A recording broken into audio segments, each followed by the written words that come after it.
It is Tuesday, it's the 13th of August. I'm Monita Rajpal. This is CNN News Center live from Hong Kong. Making news today.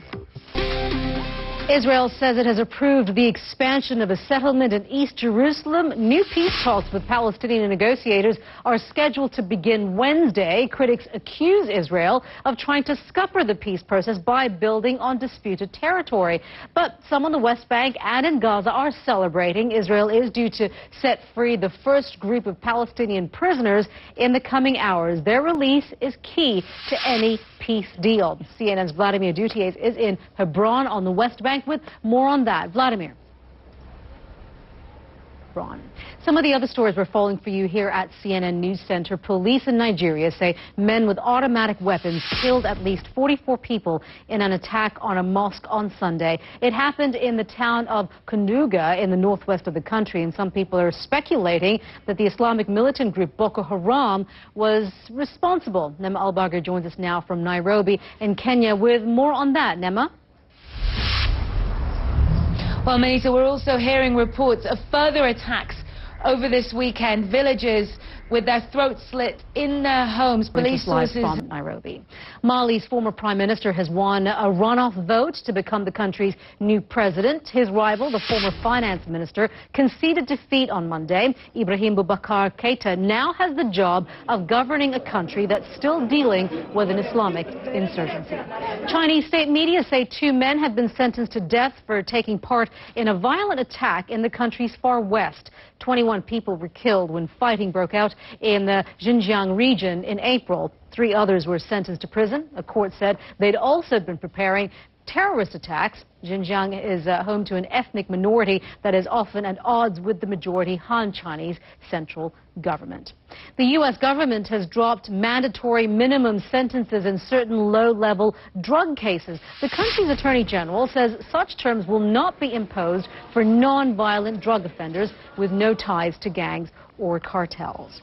An election stunt by Norway's prime minister apparently was more stage-managed than first thought. Jens Stoltenberg grabbed international attention after he posed as a taxi driver to, as he called it, get closer to voters. But his ruling Labour Party has now admitted some of the passengers weren't unsuspecting at all, but in fact paid and vetted in a casting call.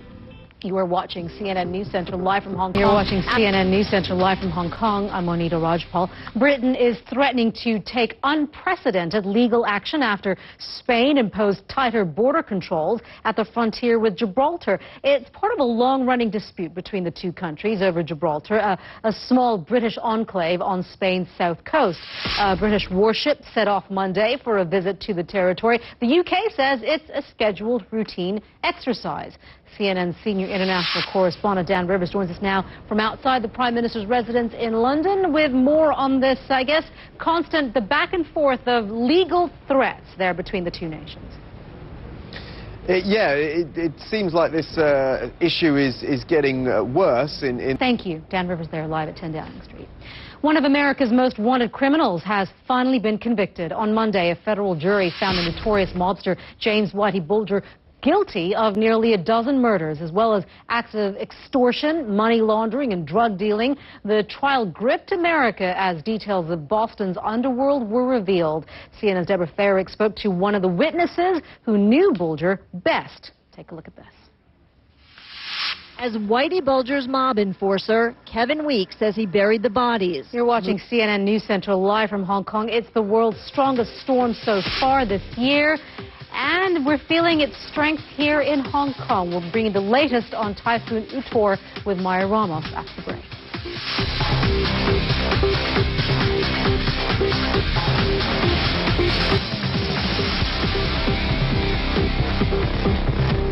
You're watching CNN News Center live from Hong Kong. England have broken the hearts of Australian cricket fans again. They beat the Aussies in the 4th Ashes Test in Durham in the north of England. It was the English fast bowler Stuart Broad who struck the decisive blows, and he was named man of the match. We're going to get the views now of another star bowler, Andy Caddick. He played in 62 tests for England, including some memorable battles against Australia. We speak to him now from Somerset in England via webcam. Andy, thank you very much for being with us.